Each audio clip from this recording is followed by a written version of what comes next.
Hey folks, welcome to Deep Dive Dispatch, the podcast where we don't just scratch the surface. We dig deep into the political landscapes that shape our world today.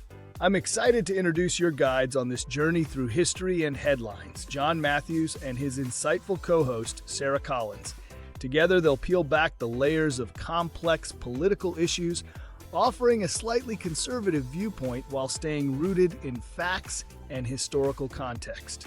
So, buckle up for a thought-provoking ride as we dive into the stories behind the stories. This is Deep Dive Dispatch. Let's get started. Welcome to the Deep Dive. Looks like we've got a really fascinating set of sources this time around. Yeah, this one's going to be interesting. All about President Trump and his potential pick for Attorney General. Right, Matt Gaetz. Matt Gaetz. And this whole idea of a recess appointment? Yeah, and whether a recess appointment is even... Right, is it even possible? Possible or legal or a good idea. Is it a good idea? Is it going to happen? Yeah. Lots to unpack there. Definitely. Yeah. Okay, so one of the sources mentions that Trump has already picked Representative Mike Waltz for National Security Advisor. Right. And someone named Thomas Homan was the acting ICE director back in 2017 and 2018. Uh-huh. Does this tell us anything about Trump's potential strategy for filling this Attorney General position? I think it does. I mean, I think it gives us some clues about how he thinks about these things. You know, Waltz and Homan both had pretty deep experience in their fields. Yeah. Waltz, obviously, the retired Green Beret and Afghanistan veteran. Right. And Homan with a long career in immigration enforcement. So maybe Trump values that kind of hands-on experience, especially for a position as important as Attorney General. So expertise seems to be a key factor. Possibly. Okay, well, let's get into this whole idea of recess appointments then. Yeah. You gave me some articles about Congress and the Constitution and even the Federalist Papers. Yeah. Why are those important here? Well, the power to make recess appointments actually comes straight from the Constitution. Okay. Article 2, Section 2. Got it. It basically gives the president a way to fill vacancies in federal offices like Attorney General when the Senate's not in session. So why wouldn't they just wait for the Senate to get back to work? What's the point of a recess appointment? Well, that's what makes it kind of interesting, right? Because it lets the president bypass that whole Senate confirmation process. Uh-huh. You know, it's a way to act quickly, especially if they think their nominee might have trouble getting through the Senate. So it's like a fast-track option for a controversial nominee. Could be, yeah. Oh. And to understand why that's there, you know, Right. you included the Federalist Papers, and it's really fascinating to look back and see how Alexander Hamilton, one of the founding fathers, you know, he actually argued that we needed recess appointments. Interesting. He said it was important for the president to be able to make sure the government could still function effectively. Even if the Senate's slow. Even if the Senate was slow-moving or unavailable for whatever reason. So even back then, they knew there'd be times when they need to move quickly. Right. And they've built in a way to do it. Exactly. They anticipated gridlock, Makes sense. which is kind of amazing when you think about it. Yeah. So is this one of those times, is this a time when a recess appointment is warranted? I don't know. That's a good question. Okay, so we've got this power in the Constitution, Mm-hmm. but there's been a lot of debate about what a recess even means. Right. What's the issue there? Well, the Constitution doesn't actually say, you know, how long a recess has to be for this to be valid. And over the years, there's been tons of back and forth between the president and the Senate about this very thing. So is it not as simple as the Senate just being on vacation for a week? Not really. Okay. The Senate can use these procedural tactics to avoid formally adjourning for long periods. Oh, so they can Especially when they think a president might try to pull a fast one with a recess appointment. be tricky. Yeah, they might hold these, you know, brief symbolic sessions. Mhm. Sometimes they call them pro forma sessions, just to claim that they're still technically in session. So they're technically there, but they're not really there. Right. Okay, so it's kind of a political game Yeah, it can be. with each side trying to outmaneuver the other. A little bit. Yeah, it's all very strategic. Okay, well, the current Senate is pretty closely divided, too. Yeah, that's right. One of the sources said the Democrats have a 51-49 majority. A slim majority. Yeah. Very slim. How does that factor into all of this? Well, if Trump is thinking about a recess appointment, that slim majority might make it even more tempting. Yeah, because it'd be tough to get Gaetz confirmed the regular way. Especially someone like Gaetz. I mean, he's outspoken.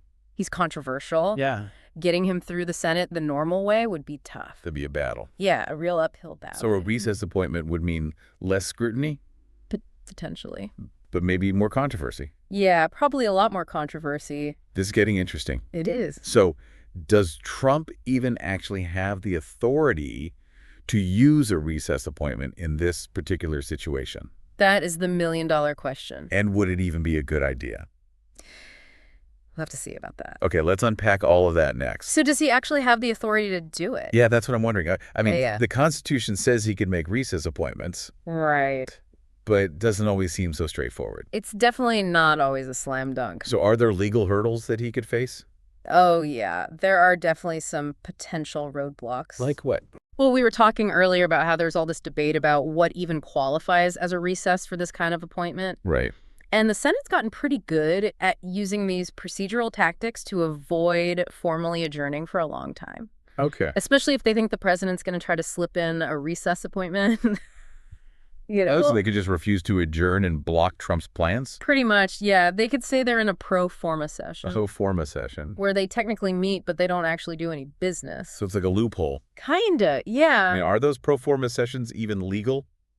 It's a little bit of a gray area, to be honest. Okay. There have been some court cases about recess appointments that happen during these pro forma sessions, and the outcomes have been kind of mixed. Okay. It usually depends on the specifics of the situation and how the judges interpret the Constitution.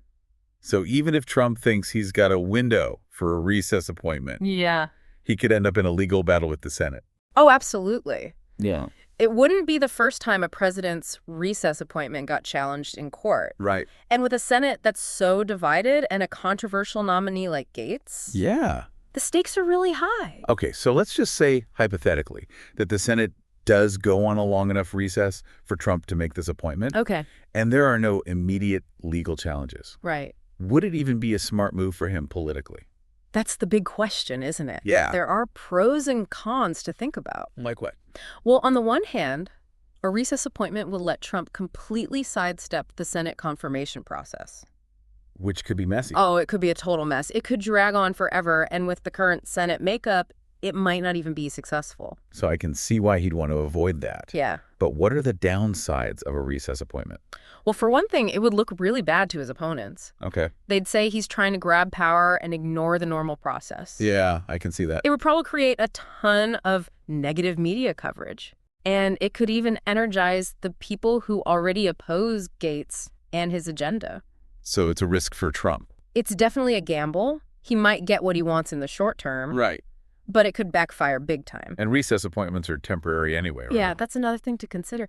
They only last until the end of the next Senate session. Okay. So whoever gets appointed would be in this weird limbo, not knowing if they're going to be able to stay in the job. And they might not have as much authority? Right. They wouldn't have the full legitimacy of someone who was confirmed by the Senate. It's like putting a Band-Aid on a bigger problem. Exactly.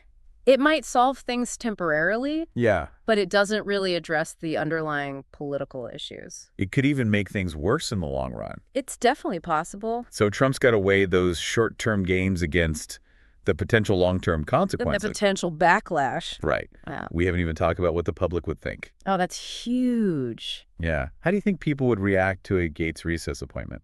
Well, Gaetz is a pretty polarizing figure. Yeah. So I think it's safe to say the reaction would be divided. Right. Trump's base. Yeah. You know, the people who really support him, they'd probably love it. They'd be happy to see him taking charge. Exactly. They'd see it as Trump being decisive. Putting someone in place who shares their values. Exactly. They've been pretty critical of the Biden administration, Yeah. so they might see Gaetz as a strong figure who could shake things up at the Justice Department. Okay, but what about everyone else? Well, for Democrats and moderates and people who already don't like Gaetz, Yeah. this would look like a power grab. Okay. They'd see it as Trump trying to bypass the system and put in a loyalist without any real vetting. So they'd say it's an abuse of power Potentially, yeah. and a threat to checks and balances. I think that's a very real concern. Yeah. They might say it sets a dangerous precedent, Uh-huh. letting presidents just ignore the Senate's advice and consent role. For such an important position. Right, and it could fuel all those accusations of cronyism, and that would really undermine public trust in the Justice Department. So even if Trump gets Gaetz appointed this way, Uh-huh. there could be huge backlash. Oh, yeah. It would be incredibly controversial. Okay. It would probably make those political divisions even worse. Yeah. And Gaetz would be under a microscope. Every single thing he did would be scrutinized. This is starting to sound like a political earthquake waiting to happen. It really does have all the elements, right? A controversial president, a polarizing nominee, a divided Senate, Yeah. and a public that's already on edge. So this could be a huge moment in American politics. It could be explosive. Okay, well, this has been incredibly insightful, Yeah. but I feel like we're just scratching the surface here. Yeah. We need to talk about what a Gaetz recess appointment would actually mean for the Justice Department itself, Right. and for all the ongoing investigations, and for the future of American democracy. Absolutely. There are so many layers to this. Let's dive into all of that in our next segment. Good. We'll be right back after a quick break to explore the potential consequences of all this. So we're back, and ready to talk about what happens if Gaetz actually does get appointed. Right. What does it all mean for the Justice Department? Yeah. I mean, he'd be in charge of the whole thing, right? Yeah, he would be the attorney general's, not just another political appointee. Right. It's a big deal. They're the head of the entire Justice Department, responsible for federal law enforcement, for representing the U.S. government in legal matters. So it's not just a figurehead position. No, not at all. The person in that role has the power to really shape the direction of the Justice Department. And impact people's lives. Absolutely. You know, they make decisions about what cases to prosecute, what investigations to focus on, how to interpret the law. And with someone like Gaetz, Right. who's known for being so outspoken and partisan, Yeah, those decisions could be pretty significant. no doubt about it. You sent me a source about FOIA laws, Oh, right. Freedom of Information Act. Uh-huh. How does that tie into this whole scenario? Well, FOIA laws are all about transparency in government. You know, they give the public the right to request access to government documents and records. Okay. So if Gaetz does become Attorney General, especially if it's through a recess appointment, Yeah. those laws are going to be really important for journalists, for watchdog groups, for anyone who wants to understand what he's doing. So it's a way to hold him accountable. Exactly. Yeah. Even if the appointment process is kind of controversial, Right. FOIA laws can help us see what's happening inside the Justice Department. So we've got this controversial appointment potentially Yeah. in a really powerful position. Right. And the public is going to be watching every move. For sure. So what does this all mean for our listeners? Yeah. You know, why should they care about this? Well, I think this whole situation really shows us something important about our democracy. What's that? It's not a spectator sport. Mm. The choices that these leaders make, Yeah. the way they make those choices, and Mhm. how the public responds, it all matters. It affects all of us. It shapes the kind of society we live in. So even if someone's not a lawyer or a political expert, Mm-hmm. this could still impact them. Absolutely. It's about the balance of power. It's about the rule of law. It's about the Justice Department, which affects everyone. So we need to stay informed We do. We need to be engaged. and hold our leaders accountable. Exactly. Well, this has been a really fascinating deep dive. Yeah, I agree. We started with just a few sources about a recess appointment, Uh-huh. and we ended up talking about the Constitution, Yeah. the Senate, public opinion, the Justice Department. It's amazing how it's all connected. Yeah, one thing leads to another. Right. And these seemingly small events can have huge consequences. It makes you realize that understanding all of this is more important than ever. I think so. Well, thanks for joining us on this deep dive. It's been my pleasure. Remember, knowledge is power, and staying informed is the best way to make a difference. Hey folks, thanks for tuning in to Deep Dive Dispatch. We hope you found today's episode enlightening and packed full of insight. Remember, your support keeps us diving deep into the stories that matter. So if you enjoyed the show, make sure to download and share it with others who crave a deeper understanding of politics and history.